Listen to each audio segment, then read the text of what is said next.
Oh, here's your Backstage pass. Quiet on the set. Action! Welcome to Sedona's Backstage Pass with Shondra, presented by Chef Lisa Dahl. This is your inside look into culture, curators, and creative artists. And now, your host, Shondra. Well, welcome, my VIPs. You've got your Backstage Pass, and you are in.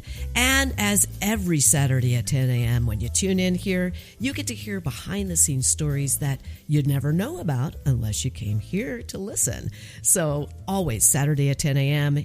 And remember, if you miss a show, you can always find it archived on mellowmountainradio.com. Also, Apple Podcasts, Spotify, Pandora, just goes on and on. YouTube, it's all there. So to get this show going, I always like to talk about what's happening here in Sedona. So let's move into our events calendar. That, by the way, is sponsored by Sedona Ballet.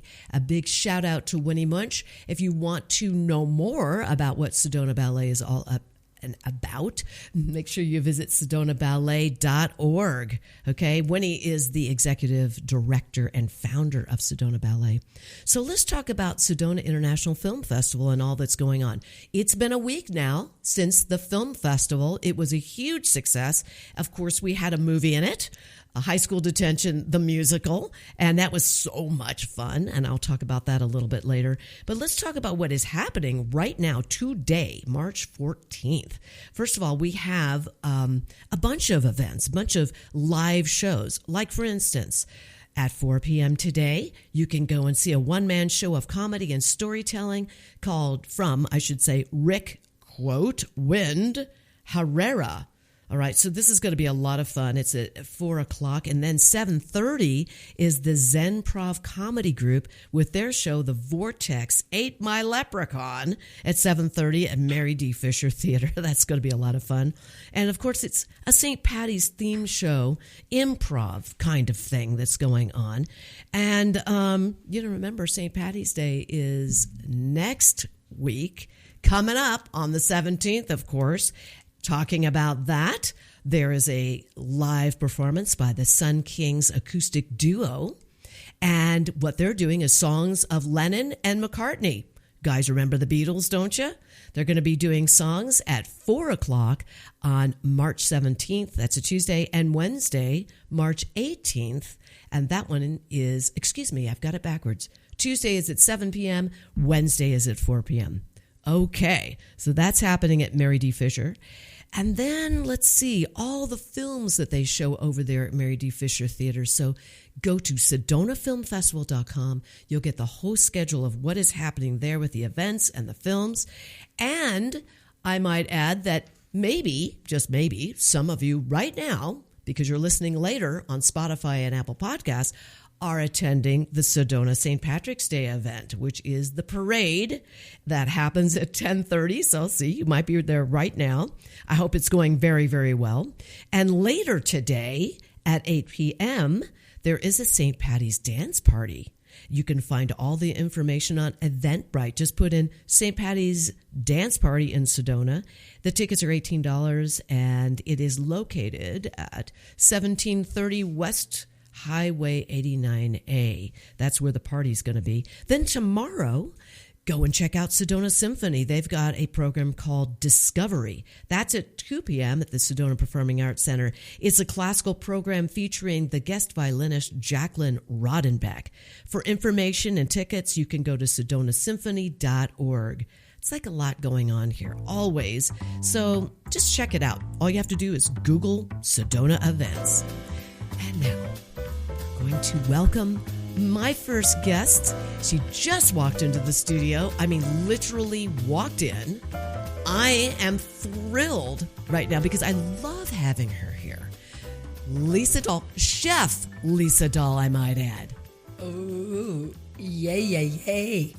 What do we got cooking, good looking? I don't know. Hey, good looking. What you got cooking? That should be your theme song. Oh, yeah.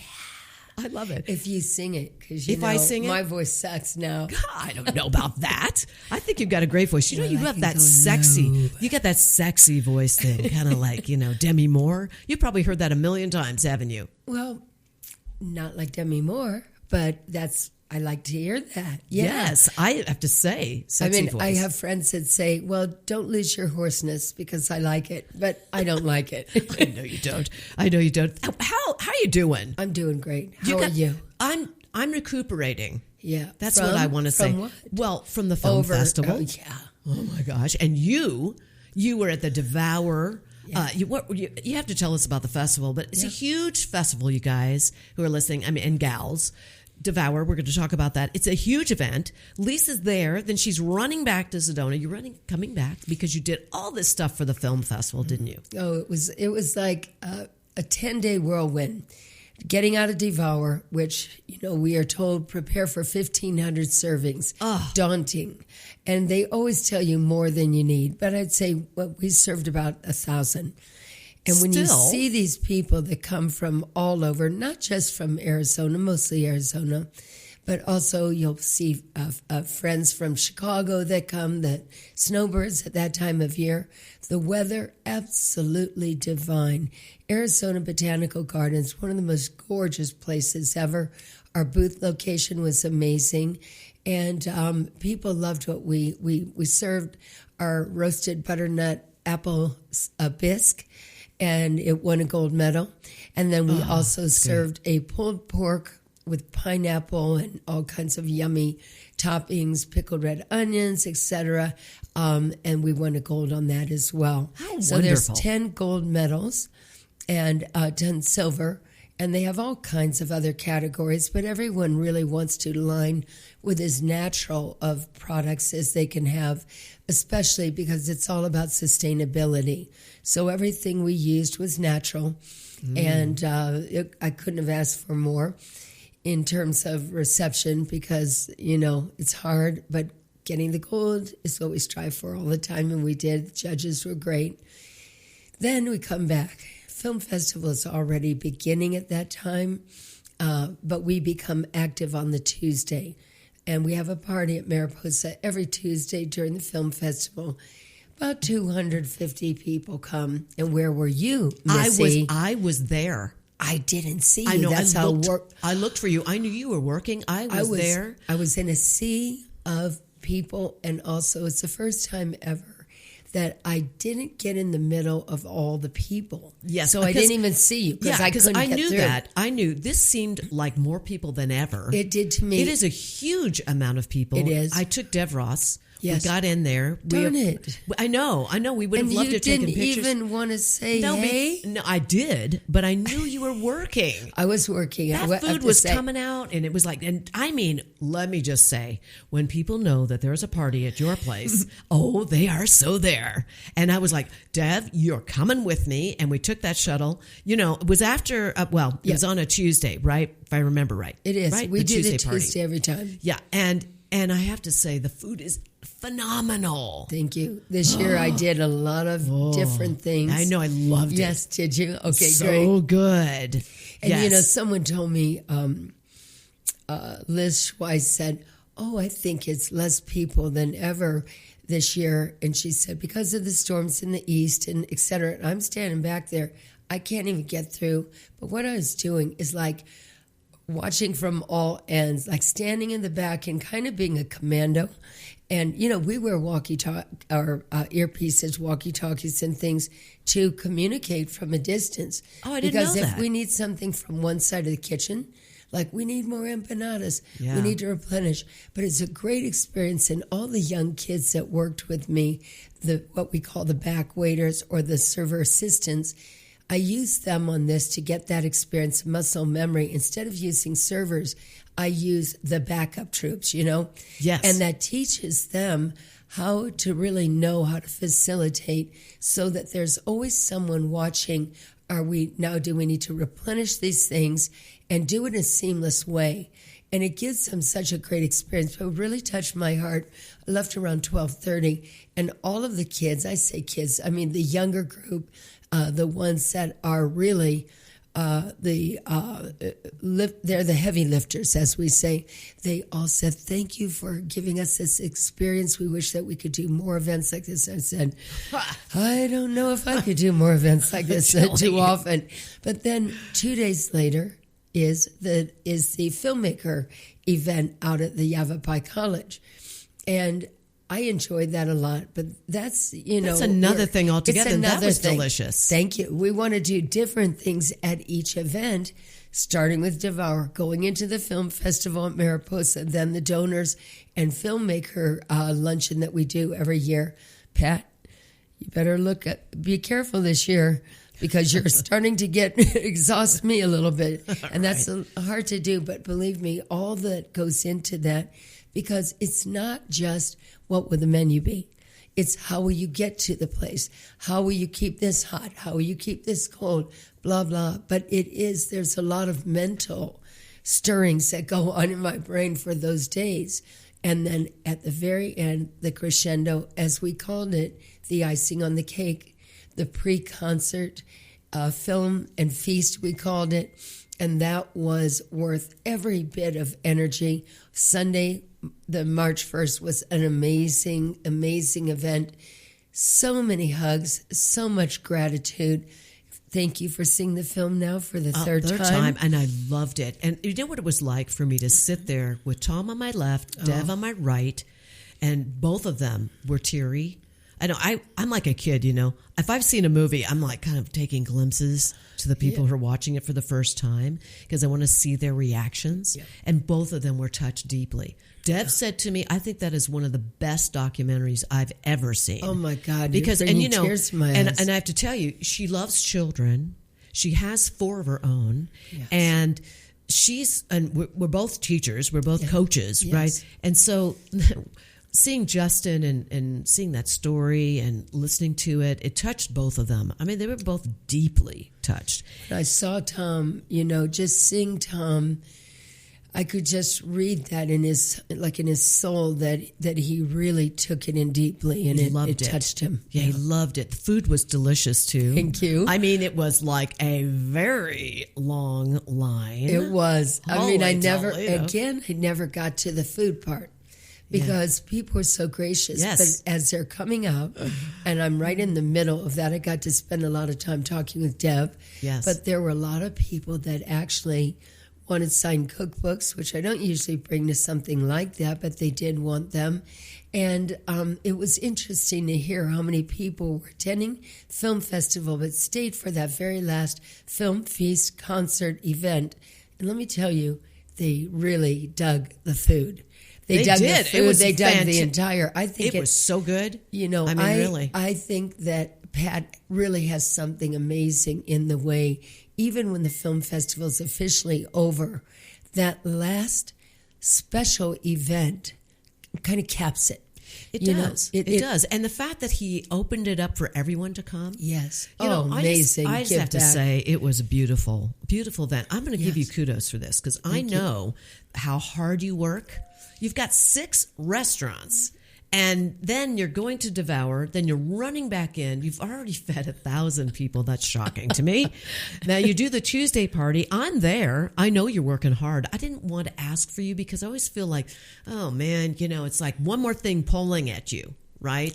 I love the fact you had the mushroom empanadas, and then you had a different kind. I think it was chorizo. Yes, I did we call it the al pastor, because it's a Beeler's chorizo with the roasted potato and the pineapple. The pineapple really sets it off. So it was great combination. And something salads. For everyone. And the salads. Oh I my always gosh. do choose salads. Yes, I love it. I loved it. Yeah, I always love what you do. And of course, for the movie, you had you're feeding more people. How many people attended? Do you know the number? On which? For your film. Well, I don't actually know. It was well, a the funny big thing group. is, it started at like midweek. Because they keep you up to date, because you have to know how much food to bring, Yes. right? So it started at 1:59 midweek, and then the day before she said that they announced it again, it went to 260. Oh, yeah. Then she told me that morning we're at 340. I figured as much. So, yeah, because I'm going to tell you, there's a lot of people there, and that's a lot of mouths to feed. Yeah. And you always have to make more. Yes. And And so- people were grabbing. We did the tres leches. Yes. With, as I said, the icing on the cake. I know, it was I good. wanted a little sweet something for people, but we do them in the self-contained little unit. cups. And I so loved it's it. really fun. You can take it and go. But since I couldn't get up to the front, I didn't have to see how I was told that many people, they grab multiples. Okay, like so they take I'm four or five. gonna raise my hand. I've got Tom at the table. Dev was talking to you, right? And I pushed her. By the way, I was like, she says to me, I've got a question. And she's looking all over for Patrick, and he's running around like a crazy man. He doesn't see her. We're on the right side, and so all of a sudden he's like, "We're going to take the last question." Oh, that was it. And she goes, "Oh man, I had such a good question." So here we are standing in line, and she's not following us, so she doesn't know where we are. We're standing where you were. We're in line, big, long line. And we got on the right side because they told us it's going to open up. You're going to get in quickly. No, we did not get in quickly. We were at the end of the line. Now, all of a sudden, she finds us because we're like waving her down. She comes over, and I'm like, "There's Lisa. Get over there." No. I said, "She's talking to people. Get over there and ask her the question." Then I notice Bo, who's your social media guy. Yeah. I'm thinking I'm really pushy. I come over. I'm waiting. This couple has got your attention. He's taking some video. And I'm like kind of shoving my way in. And then I look at Bo and I go, "Emmy Award-winning writer has a question for Lisa. You got to get it." And I actually apologized to him on text. He goes, no, don't worry about it. Anyway, there you are. And so I'm waiting for her because you're having a long discussion. Yeah. And I grabbed two of them, one for her. I grabbed like two for her. I got one for me. And so they probably were talking about me. I don't know. Did you like the soup, though? I love the soup. The main thing. The tomato bisque. No, that was Soup Hope. Yes, that was Soup Hope. I loved it. Thank you. Because that was so good. The point of choosing that soup, of course, and I, as you know, I say this over and over, I believe so much in the healing power of soups. Yes. And I am going to tell you a quick story in a minute because tears are starting to well up a little bit. But I believe in the healing power of soup so much. And I feel that the more people that know about Soup Hope, how it is the backdrop of the foundation in our hopes to start to get it into the Native American lands, into, as we refer to it now, the food desert, which more and more and more I'm learning about and how dire it is in the Native American communities in Arizona, throughout the country, but also poverty. I heard percentages recently on just the poverty level of how many people in our country alone do not have daily nourishment. And we hear more and more statistics. But Soup Hope is my product that I am in the process of manufacturing. And that's a very costly endeavor because it has to be engineered correctly to be able to be as vibrant in flavor, nutrition, color, price, everything that it needs to be able to be mass produced in the bulk, to go into schools, to go into health into facilities where it can really feed a grand amount of people, as well as be a retail product that you could go into a store and buy, or eventually online. And we'll be talking about that as time goes on, because when it's available, along with what I call the mother sauce, the marinara that I've made for 30 years. The marinara is important for us to also bottle and package in the larger volume because of the multi-versatility. So it goes into the soup for the nutritional aspects and for the flavor. When people have this soup, they always think that I've made it with some type of a meat protein, animal protein. There is none. This is plant-based. It's also gluten-free, but when you combine the 27 beans, legumes, split peas, all that is with quinoa, you make a complete protein, especially when all those layers of vegetables, all the things that go into it to give it not only an incredible flavor profile, but nutritional panel. And so that is the essence, and that's why I take that soup to so many events. I've taken it to out-of-state culinary events. I've taken it to a number of large volume events. Last year, I took it to Devour. And, it's got a smoky, sultry. I also And I don't know if I ever told you this, Shondra, but we have been really getting such a lot of joy out of giving to the Sedona Food Bank. And who in the world would think anywhere in the Verde Valley that you have this level of poverty, of people that open up their refrigerators and do not have anything. So once a month, I wish it was even more, but once a month, and I'm going to do this tomorrow with my crew, we'll provide a lovely meal. And we have all these testimonials from them. It brings me to tears hearing that they write letters and they jump up and down, that meal is something they look so forward to. So we start with a soup. We always have a great salad. We have a main dish. We have a dessert. They love our grilled rosemary focaccia. And I shouldn't say grilled. In that case, we bake it. And we feed 60 to 80 people each time. And they write letters, and I just save those letters as testimonials to what we do, not just because we have the non-for-profit. It's something that we've always tried to do, but we're able to step up more and more in our local community. And knowing that it makes a difference is something that I can't believe what a to be on the receiving end of this, knowing that we are making people so happy that don't have, they do have meals from other sources. I don't know how they get all the meals on the monthly basis, but knowing that they so look forward to us. And, sometimes I do lasagna as the main course. Sometimes I do a great pasta in the summer and spring.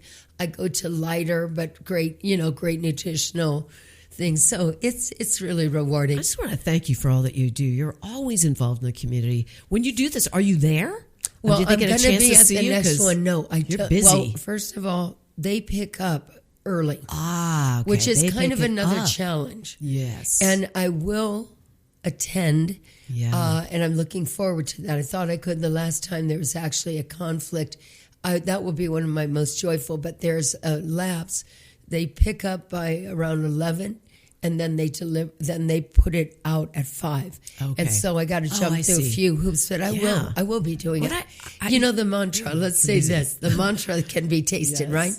When you cook with love, you feed the soul. Right. So if I can't be there to see their eyes, I know from the response that I'm told by Kathleen, that is the director of the Sedona Food Bank, that it's just incredible outpour of gratitude. Yeah, I have to tell you, I tip my hat to you. I don't know how you do all that you do. Somebody had said something on Facebook. I don't know if you saw it or not. And it was like this. It was like, how in the world is it, Lisa, that you have 6 restaurants, you're doing all these events, you're doing private dinners, and I mean, these are extravagant. It takes a lot of time and energy. You're at festivals now. You've got the movie. It's all this stuff.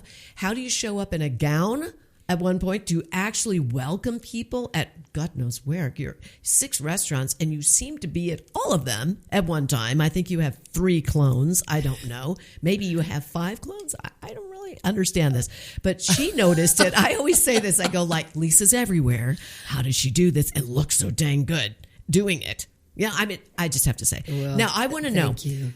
I know you have a nonprofit with Soup Hope. Yes. I want to know, tell everybody how they can make a donation. Yes. Because this doesn't just happen out of thin air. Yeah. You need donations. And I think that people will, the best way initially is to go to the LisaDahlFoundation.org. Go to the website. See what the mission and vision statement is. People want the information. Yes, there they do. are so many donors that would like to be involved. And through the galas, we brought so much awareness, and we brought in a great deal of funds, and we're very grateful. But that is the best way to really become involved and know what we're doing. I mean, we're still looking for the board, putting the entire board together. Now, we had an amazing meeting, and we'll have another one soon with Larry Kushner of Northern Arizona Healthcare. And I have to tell you, I've got goosebumps because what he literally brought tears to our eyes when we were having a meeting with him, everyone on our corporate team, when they listened to the wisdom of this man and told us how much the nutritional aspect needs to be dovetailed within the healthcare and the percentage of Navajo and Hopi that they have in the healthcare system, and how the nutritional link is kind of the missing piece. And we were we were awestruck by every single thing. He spent about an hour and a half with us. Wow. And that was last week. And he's going to take this up with his team to start to fit these things together. You know, I've been fortunate. I've had some wonderful conversations with Jonathan Nez, running for Congress, as we know, who was the president of the Navajo Nation. We have Dr. Crystal Lee, another heavyweight in her background. Anyone that was at the luncheon that we did during the galas had to be mesmerized by the power of her voice. I also recently met a man who is very, very tied in with a matriarch in the Navajo Nation, a woman, an elder, who basically could hold a key to supporting the soup when it's Wonderful. manufactured, getting into the highest and greatest needs. So it's almost as if there's a convergence. And one thing I got from Larry, which was very important to hear, do not race to the finish line. Take it slow and steady. And so we are building slow and steady. Good. But we know that what we are doing is the right mission. And that came through loud and clear through the galas, through the film festival, even last Sunday.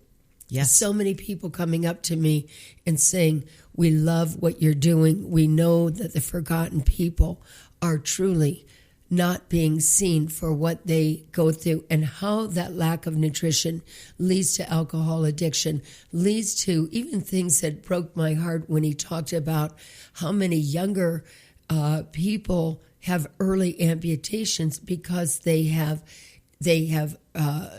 inherited diabetes through the genetic component, and some of them at a very early age are losing limbs. Oh, my Lord. And because it does come down to food matters. And this is what, I get very emotional thinking I about can't even this. imagine this. Yes. Like, and what? Wow. Yeah, it is. It's staggering. It's unbelievable. Yeah, and we learn so much more about how devastating the percentage actually is. No running water in so many homes. Oh, that's shocking. No electricity. You just really can't believe it. I was telling, who was I telling this to just like a few hours ago? I think it was, could have been either, maybe it was yesterday afternoon. I was saying, this is crazy. They don't own the land, so they cannot drill for water. No. I think it was this morning. I think I was talking to a friend this morning, and I said, they don't own the land, so they can't drill for water. So what are they doing? The very thing that people in this area and around the country in the 1800s were dragging their water up from a creek or wherever and boiling their water. They're still doing that in today's world. Yeah. Something really wrong here. It's out of balance. I always say it's horrible. The disparity between the haves and the have-nots is, it's so huge how there is such an imbalance in the extreme wealth and then the poverty. I know. And then you think about the fact these are our first Americans. That's right. If you really want to, it's their their land here before we got here. Exactly. It's deplorable. Anyway, I want to thank you for all that you do, because people like you, and there are those, but I must say the percentage is small. I say that because there are billions of people on the planet, and there is that small percentage that you are in that are really making a positive difference. So thank you, Chef Lisa Dahl. Can't believe we're out of time already. Wow. You didn't believe it? That was Fast. a cooking session, baby. I know, right? We're always cooking when you're here. Thank you, Chef Lisa Dahl. Make sure that if you're visiting Sedona, you got to get to one of her restaurants, one of the 6. Look it up. They're all there on the internet. Fantastic restaurants. And, of course, ask to see if Chef Lisa Dahl's in the house. She'll come by and say hi. And don't forget, you can pick up our soups frozen at Pisa Lisa in the village of Oak Creek. Tuscan tomato and Soup Hope. Yes. And you take them home, defrost them, heat them up slow, and And we're going to leave you with that. I'll be right back.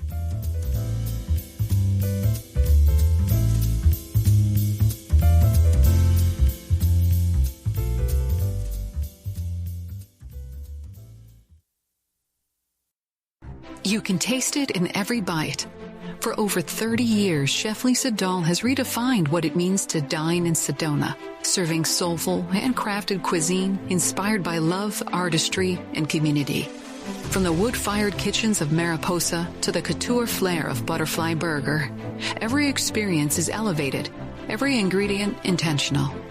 To learn more about Lisa Dahl and the Dahl restaurants, please visit cheflisadahl.com.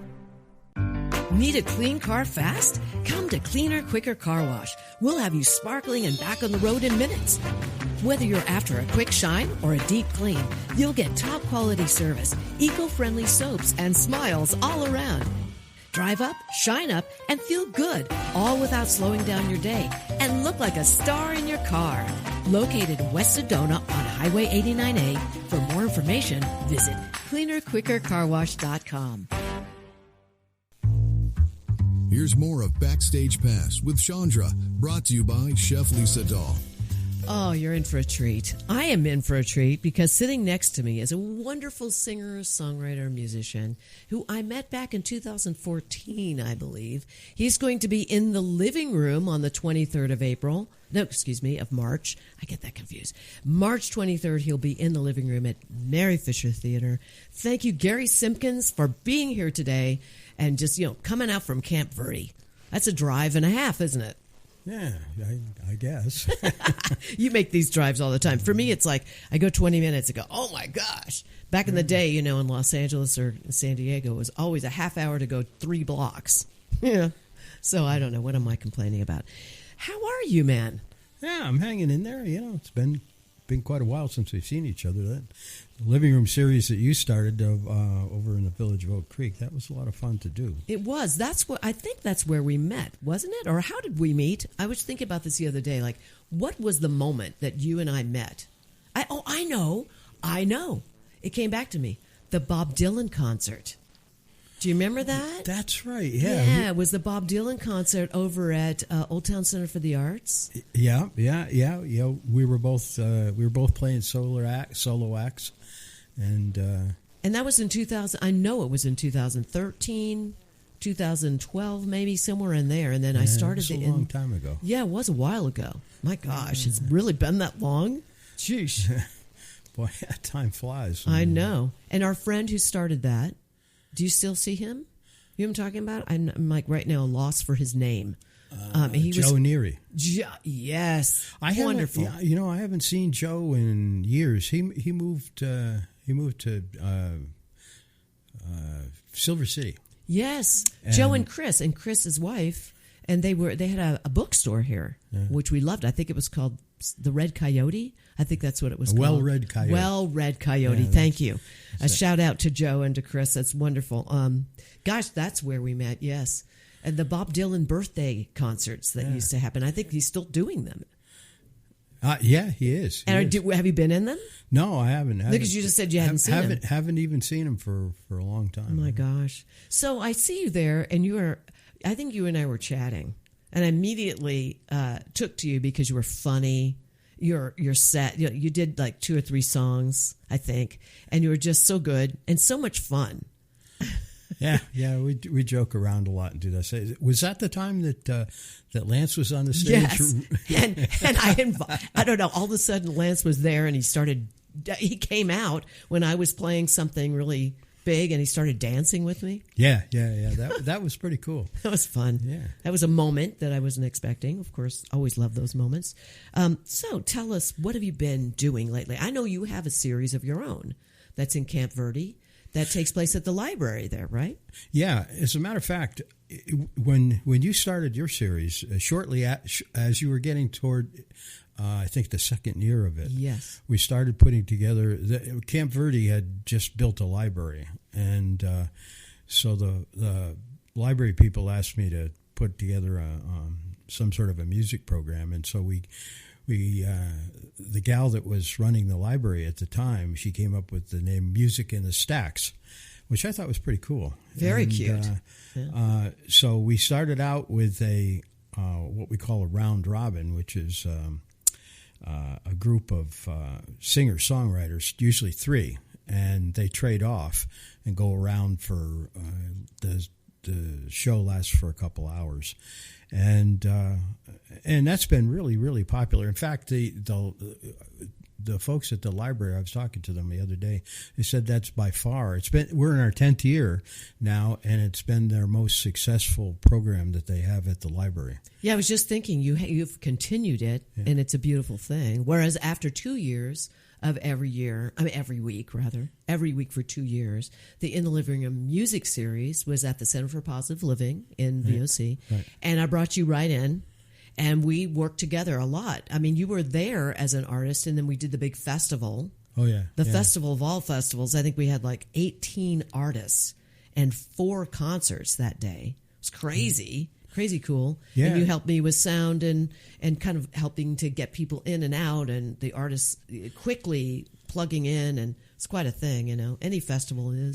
Yeah. It was a lot of fun. Like I say, we got the library thing going, and then we added a single act concert. So good. So we had the second Thursday and the fourth Thursday, and then later on we added an open mic on every Monday, so we get some of the newer people in to play and so on and so forth. But if you remember, at the same time, that was the time they had the concerts at the Hub. Yes, that started too around the second year. I was like, okay, this must be popular because there's a lot opening up here. And then Joe started one at the Old Town Center for the Arts in Studio B. Yep. That was just a little bit later than that. And we had 2 bookstores, one in Camp Verde, one in Cottonwood, that also set it up as a listening room, a living room type thing. So we had 5 of these great things going, A lot of us, we don't like to play to the backside of people in a bar or anything. We like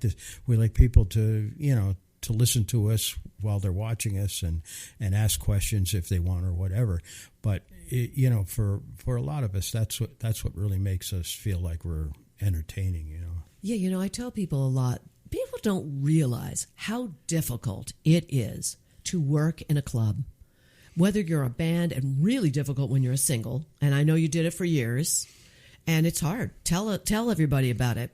I don't want to mention it. I could write a book about it. I am writing a book about it, actually. But let's talk. I want to hear your stories. What's the weirdest thing that ever happened to you working as a single in a club? I mean, something that kind of stands out in your mind. Well, there's a couple things probably shouldn't say. Oh, okay. But a few of those, yeah. No, there's some, places where, some other people show up in there and they either look a little weird or they act a little weird. You have to deal with that stuff. I remember playing in Provincetown out on Cape Cod one time, and somebody at the bar just picked up and threw a pitcher of beer at somebody at a table, and all of a sudden the whole thing erupted, and everybody's going every which way trying to get out of the place. But that wasn't the only time that kind of thing happened, That happened one time to me. Did it? Yes. It was a big place out in Alpine, which was outside of, I think it's outside of La Mesa in San Diego. Yeah. Big honkin' hall. Yeah. And all that was there was the hotel and the bakery, which was part of the bar. And it was a big stage, and someone was trying to hit on someone's wife, I guess, at the bar, the long bar. Yeah, that's how it starts a lot of times. And it was like a full blown out brawl. I had never seen that before. Yeah. So that happened often? Well, where were you working, Gary? Where were you working? It did back where I was, because there was just, this is back east when I was starting out, because those were the places you played. If you're going to play music like we do now, there were folk festivals, music festivals. Newport Folk Festival, that was every year, and stuff like that. So for those of us that played that kind of music, that was a good place to go. But in between, you end up, I've played in bars myself.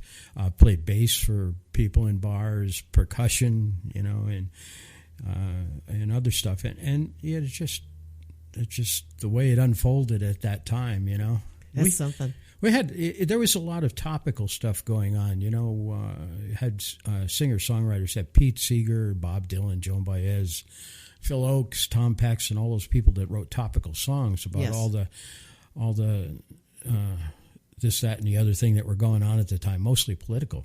Yeah. And So there were a lot of those kind of rallies and stuff. And So were you working with those folks or side by side to them? Did you know them? no, well, I met a lot of them. Okay. I shook hands, Okay. but that's a whole lot different than actually going out and having a beer with somebody. But But you were working the same festivals kind of thing? yeah. That's awesome. Yeah, the thing about those guys, that I just mentioned, is they were all about 8 years older than me. Okay. Every single one of them. Wow. And, so I was like not quite a generation behind, and there was a group of us that were my age. And, so those guys were, I don't want to say heroes, but they were kind of distant mentors Yes. of what we were doing, So meeting them must have been amazing for you. Well, there's a saying out there that said, never meet your hero. Because? Well, because it may not turn out to be what you Oh, know. yes. Yeah, Did you have and- something like that happen? Not really. I mean, it's always, they're always different. They always sound different than you think they're going to sound. And, I never had any of them, get mad or anything like that. But Did you ever play with any of those people? Like just spontaneously were kind of pushed out to do that? the famous people that I mentioned, Yes. no, like I said, they were way far ahead of me. Okay. Okay. So, but what a great thing you're playing the same festivals as them. So, I want to know, what was the music that you grew up with? What genre? Well, probably. Geez, it's going to date me something fierce, huh? It's okay. I've been doing that for the last 44 episodes. People can kind of figure it out. About, Elvis Presley, Okay. Bill Haley and the Comets, that kind of stuff. Was in the 50s, so late 50s Yeah. or mid 50s. In fact, my favorite song of all time is the Diamonds. Oh. Kind of a white doo-wop group. Yes, I Little remember. Darlin'. I still do that at concerts, and I was talking to one of the folks that I used to play with back then. He said, we were talking about Greenwich Village, which we both had played in quite a bit, and he said, it's been 50 years since we've been here, and I thought for a second, and I said, you know what? It's been over half a century. Is that And crazy? and he said, you probably better not say it like that. Right, really aging yourself. Yeah, well, I got to tell you look great. So, it's all good. So you grew up with that.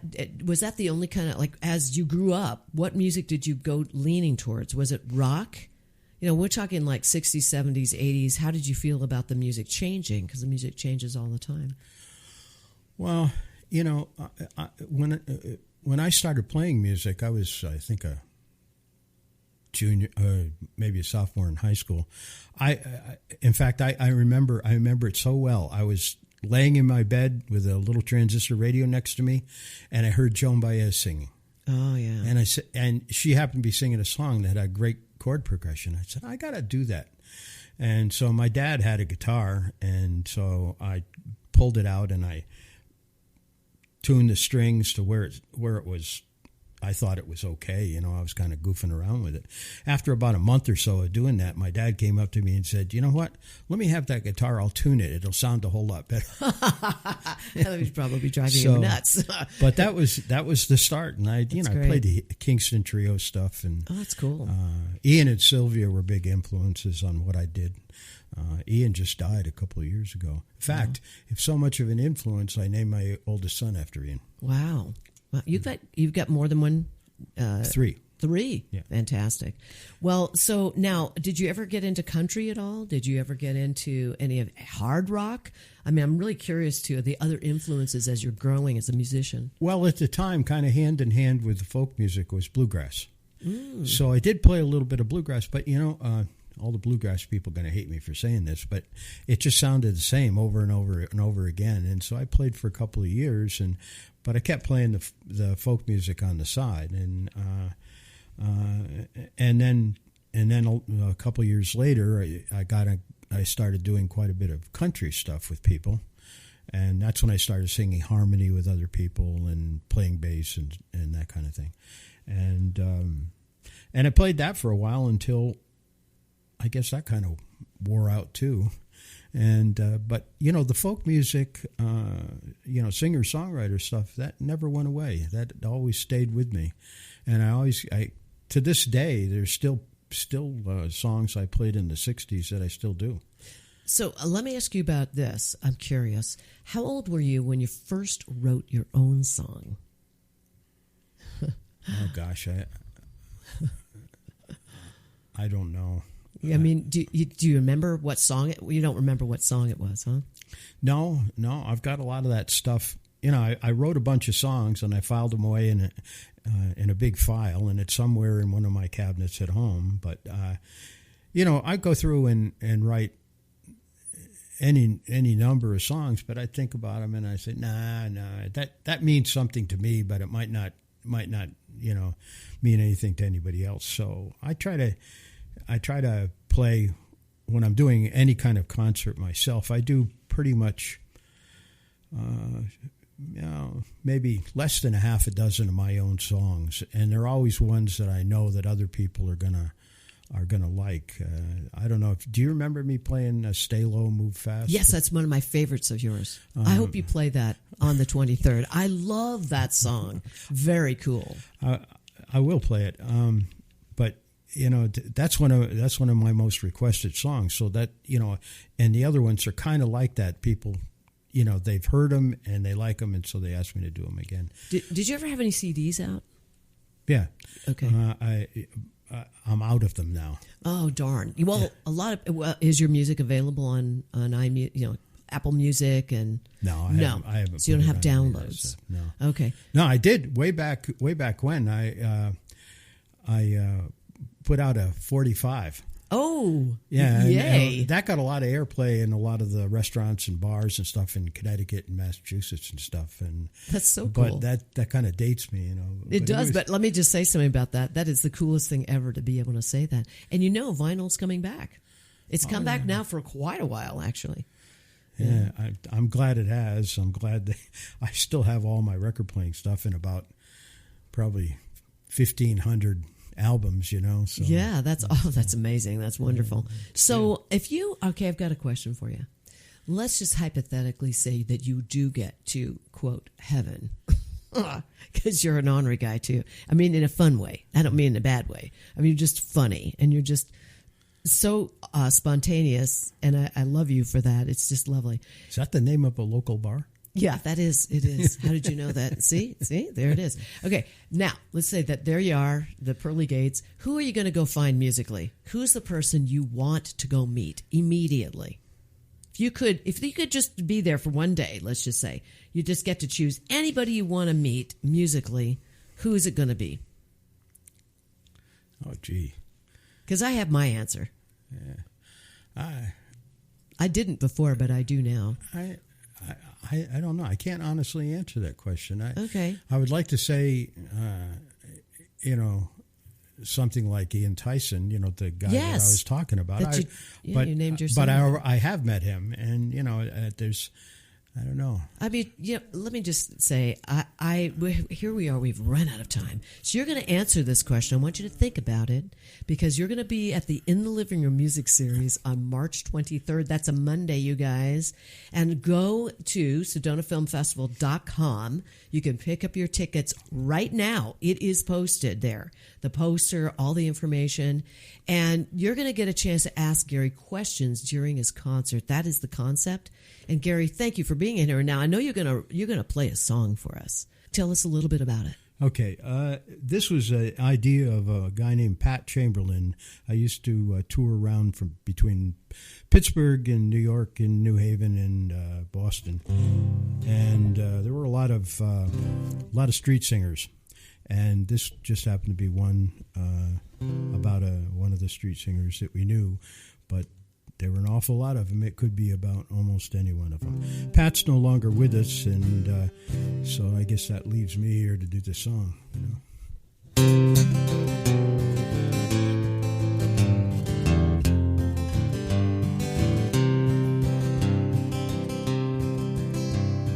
She was a lady just singing her songs in taverns in hopes of a dime. I was was a minstrel just beating the streets, carelessly wasting my time. Her song would go on for hours and hours. When it was over, she'd bend, pick up the dimes, and in country waltz time, starting all over again.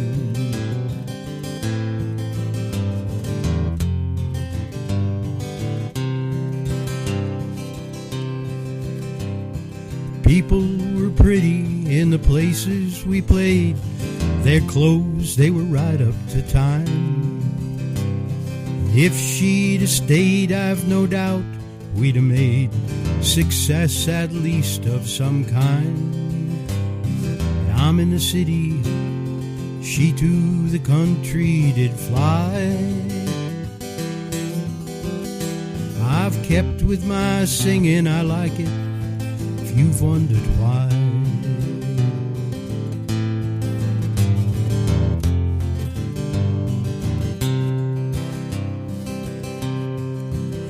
Now the time may not tell, hey, the songs may not sell, but then we've had a good time. And I'd sure like to see her or even to hear her. She played and she sang so fine.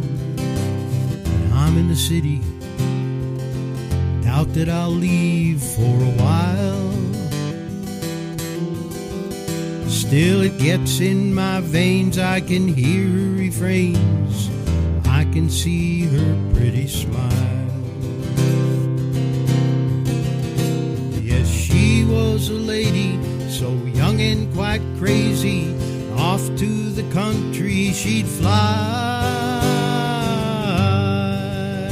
I've kept with my singing, she'd want that if you've wondered why.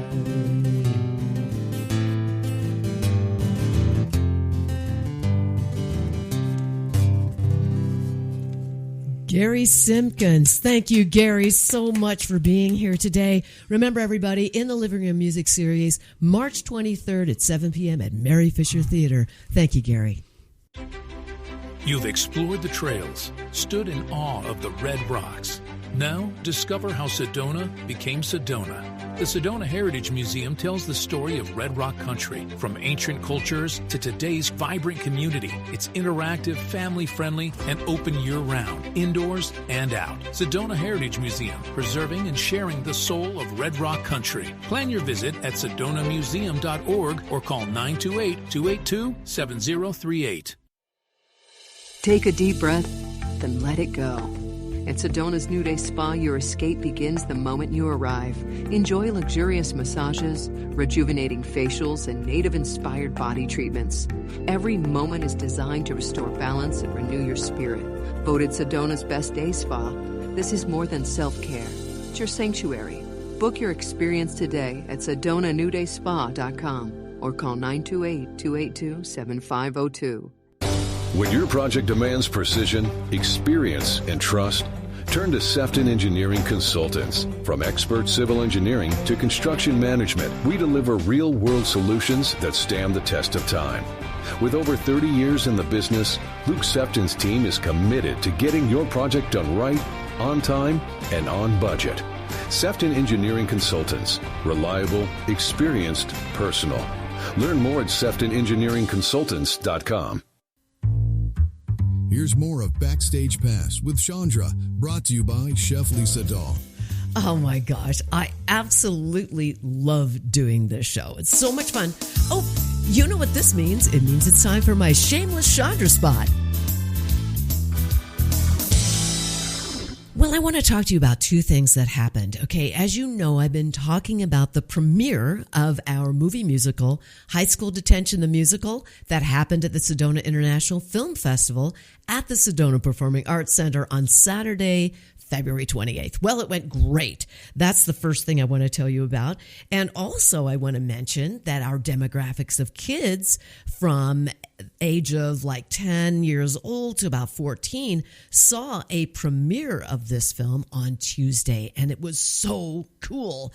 And I think I've mentioned this before, actually, but here's the really cool news. On the red carpet, we were sought out by somebody who wanted to meet with us the following Monday. We did. She gave us thousands of dollars, not 8,000, thousands of dollars to help our next steps. And then we found out just recently, the other day, a couple of you out there have gone onto our website, highschooldetentionthemusical.com, to donate a couple of $1,000s more. So we are well on our way. We had a meeting with a distributor in the UK, and that was fun. We got to know that person, and we've got 2 more interviews with other distribution organizations, and we'll see where this goes. I'll keep you posted. But here's the big news. Are you ready?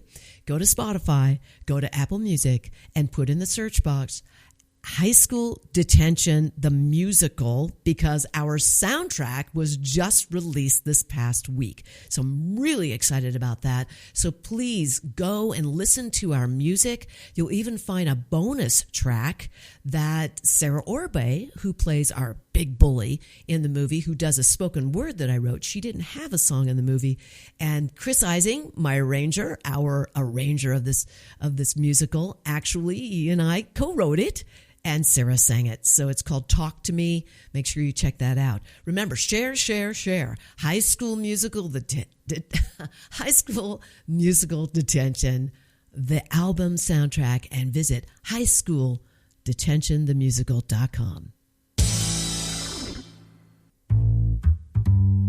Well, I am so happy that you tuned in today. Remember, if you miss a show, make sure you go to Spotify, Apple Podcasts, iHeartRadio, Pandora Radio. You can catch it there. And, of course, always on mellowmountainradio.com, which reminds me, I want to thank my producer and my engineer, Ryan Thompson, here at mellowmountainradio.com.